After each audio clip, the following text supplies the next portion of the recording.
Do you have a kitten struggling with loose stool? I think that's the way we'll say it.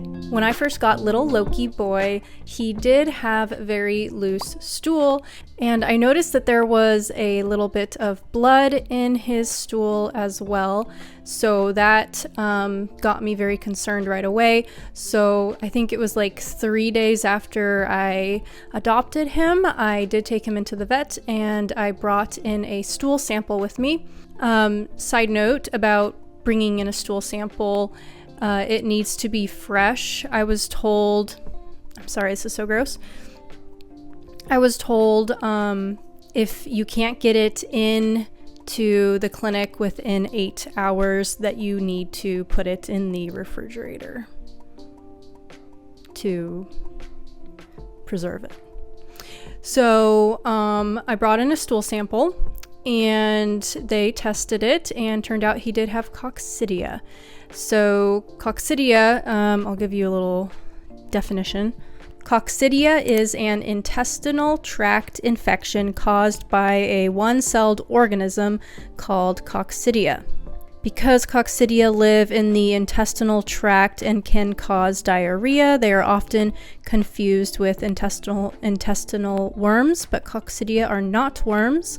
They are microscopic and act as parasites that live within the cells that line the intestine. How did your cat get infected? So Coccidia is found in cat feces, so usually it'll be like in a litter of kittens, there's a lot of poopiness, and they sometimes consume some infected poop. So probably from just being a little bit dirty.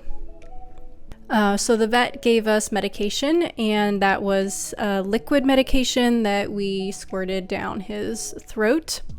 I think it was like maybe 5 to 7 days. I can't remember exactly now. He's grown a little. So that did help a lot, but it wasn't perfect. He still had some loose stool every now and then. I think because kittens have very delicate stomachs, if you're switching their food too much, it can give them diarrhea. So you want to stick with the same food, and hopefully if they aren't getting into like any garbage or sometimes indoor plants, if they're chewing on plants, that can also upset their stomach. So watching what he was eating and the medication, that all really helped. But even if your kitten doesn't have diarrhea or coccidia, it might still be a poopy little kitten because they're still learning how to use the litter box and bury their poop without like getting messy and touching stuff, right? So they will get the hang of it eventually, especially as they grow.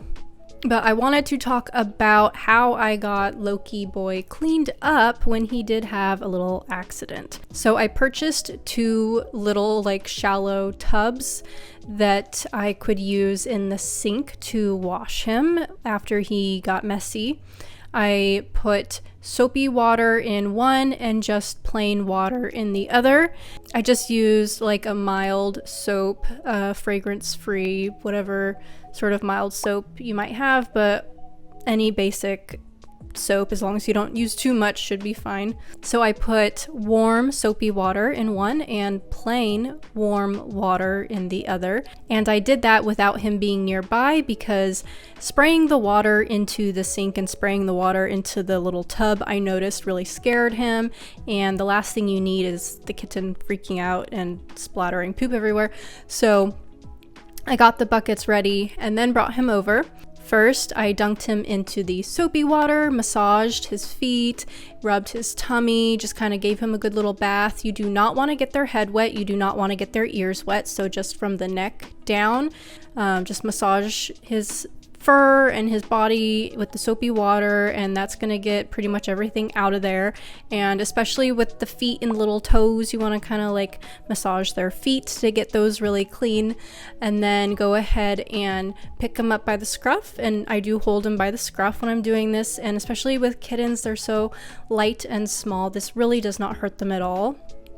So as cats get older, it does hurt them because they're much larger, but little kittens, this isn't going to be bad for them at all, to hold them by the scruff to control them. So after I was done with the soapy water, I would pull him up and place him down into the clean water. And in there, just the same thing. You want to rub off his body, try to get that soap off, and you can like use a little cup or your hand to like scoop some of the water and pour it over their body. If the kitten isn't afraid of the sink turning on, then you can just like gently on a low setting rinse off the kitten, but I just use my hands to like scoop water and rinse him off that way. And then you want to pick the baby up, place him on a towel, and dry him off as best you can. They are going to do a lot of grooming afterwards because they are all wet, and that makes them want to clean themselves.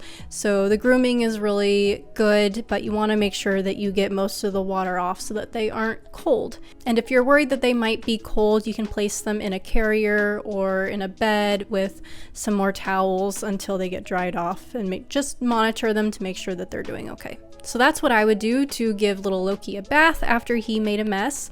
I also purchased these like butt wipes for pets. I think they were maybe more so intended for dogs, for cleaning the like glands or whatever.